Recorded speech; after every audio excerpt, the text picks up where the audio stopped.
The identity of Anakin Skywalker's father has been a point of contention ever since it was first brought up in the Phantom Menace. Now, however, we have a piece of information that might shed some new light on the true identity of Darth Vader's deadbeat dad.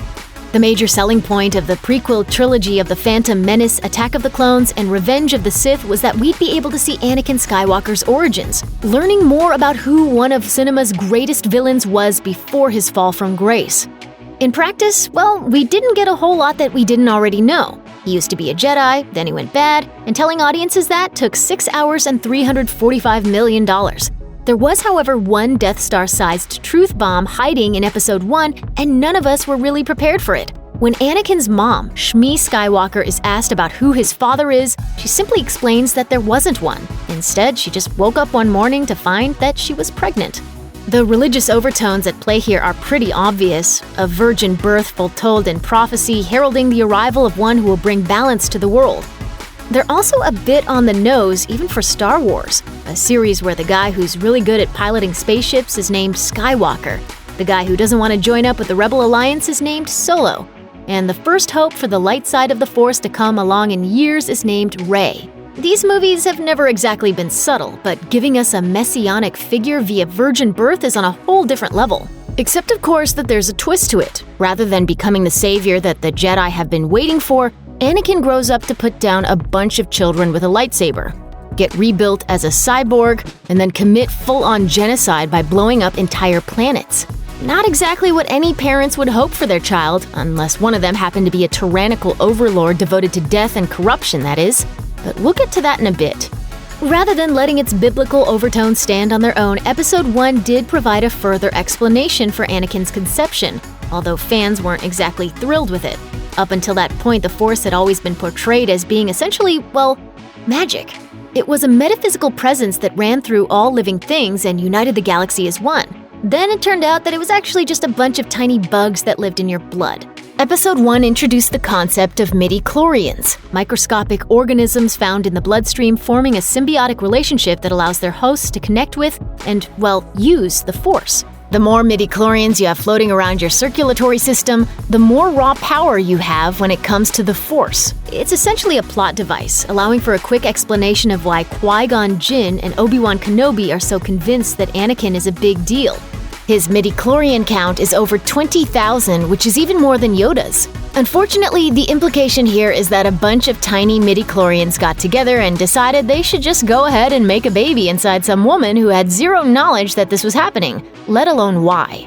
That is, at the bare minimum, pretty weird. If nothing else, Luke Skywalker's grandfather being a collection of sentient microbes that construct babies as a hobby is gonna make things pretty weird when the whole family gets together on Life Day. Awkward. Did you ever hear the tragedy of Darth Plagueis the Wise? We thought not. It's not a story the Jedi would tell you. It is, however, the subject of one of the best scenes in Star Wars Episode 3, Revenge of the Sith.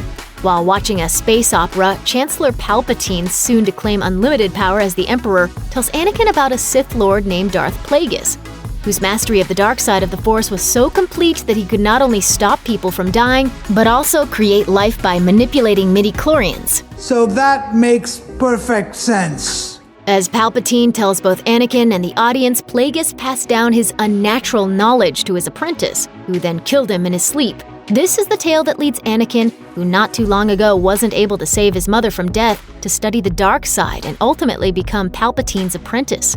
What Palpatine doesn't tell us, although it is heavily implied in the original scene, given the subject matter, is that Plagueis' appearance was in fact Darth Sidious, perhaps better known as Emperor Palpatine himself.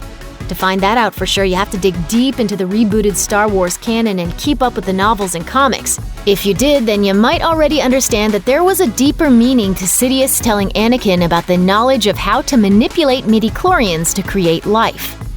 That all brings us to the release of Marvel's Star Wars Darth Vader number 25. It's the final issue of the series, the second and almost certainly not the last Darth Vader comic Marvel has published since Disney acquired the property back in 2012, and the final chapter of a storyline set on the planet Mustafar. If the name sounds familiar, it's not just because it reminds you of the tragic patriarch of a certain animated Disney flick.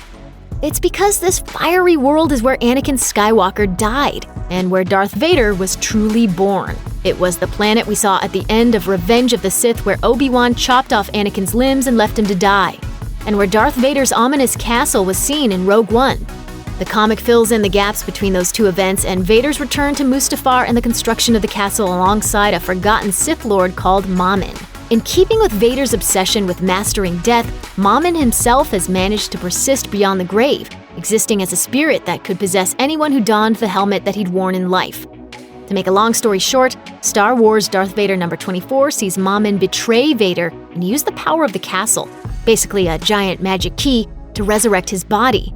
Yup, that's right, he literally uses the Force to recreate life, just as Sidious told Anakin all those years before. Needless to say, since we know that Vader continues to exist in the Star Wars universe, and most moviegoers have never heard of Mammon, Vader defeats the traitorous spirit and uses the portal for his own ends. Darth Vader number 25 sees the Sith Lord tapping into the dark side in a way that we've never really seen before. His soul leaves his body and merges with the dark side itself. The visual is both striking and clear. This is Vader as he is within the armor, a creature sustained entirely by the dark side, with whatever good remains in him hidden far beneath the mass of anger and fear. As Vader journeys through the strange hallucinatory terrain beyond the portal, he's shown key moments from his past, complete with disjointed dialogue lifted from the films.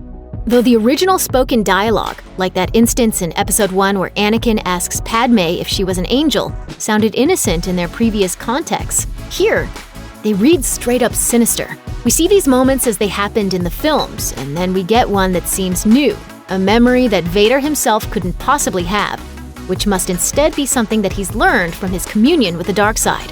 The image is of Shmi Skywalker, pregnant. At first, she's alone, accompanied by the line she spoke to Qui-Gon back in Episode 1, quote, "There was no father."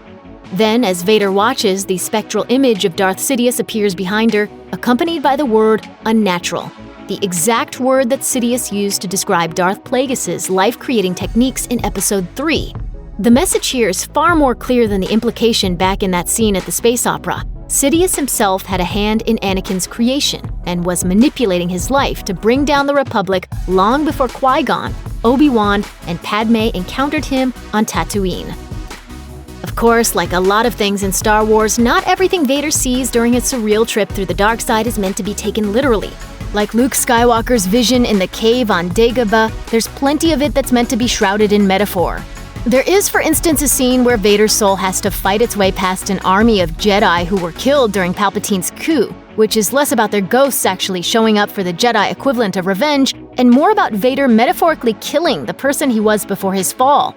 The Kylo Ren quote that echoes backward through time to accompany this moment, "Let the past die, kill it if you have to," tells us as much. There is another scene where this becomes very important, though, and it's accompanied by what is unquestionably Vader's most famous piece of dialogue, quote, "I am your father." That in itself is a prophetic glimpse of the future. This story takes place long before Vader will utter those fateful words to Luke Skywalker in Cloud City, but it's also connected to the past. The phrase is positioned on the page so that it's suspended between images of Palpatine and Obi-Wan, Anakin's two father figures. Each of them guided Anakin as their apprentice, and ultimately, each of them will fail him in their own way. In the vision, Palpatine and Obi-Wan face off in the fight they never had in the movies, with Palpatine winning. Then Vader strikes the Emperor down himself to continue on his journey. The idea of these two men as father figures plays into the Star Wars saga's prominent themes, but that scene in particular echoes what we see from Luke's vision on Dagobah. In that film, Luke strikes down the character that we will eventually learn is his father, only to discover his own face beneath Vader's mask. Here in the comic, Vader kills Palpatine with a shower of Force lightning, which foreshadows their final conflict in Return of the Jedi, and recontextualizes what we see there. Just like in Empire, Vader's true face is revealed, but he bears very little resemblance to Luke. Instead, his face, pale and ruined from years of embracing the dark side, looks a lot more like Palpatine's. In the end, we're left with the question of what all this means for the future of Star Wars. On one level, this is just another entry in the saga's long line of sons dealing with the legacy that was passed down by their fathers, matching right up with Luke and Vader or Kylo Ren and Han Solo. It's a recurring theme, and given that Palpatine plunged to his death back in 1983, it doesn't seem likely that it'll be anything more than just another branch on the complicated tangle that is the Skywalker family tree. I am your father's brother's nephew's cousin's former roommate. Or at least it wouldn't seem likely if we were talking about this way back when. But since the release of the trailer for Episode 9, The Rise of Skywalker, we've all heard the familiar, sinister echo of Palpatine's laugh. Plus, we already know that Ian McDiarmid, who played Palpatine in Return of the Jedi and the prequel trilogy, is set to make an appearance in the film. Nobody saw that coming. But we deal, as you know in Star Wars, they're very good at dealing in unexpected moments the whole time.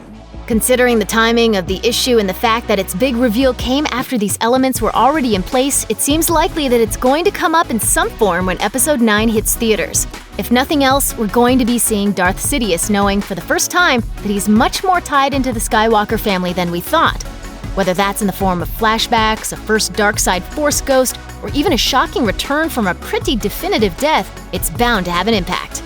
Check out one of our newest videos right here. Plus, even more Looper videos about your favorite films are coming soon. Subscribe to our YouTube channel and hit the bell so you don't miss a single one.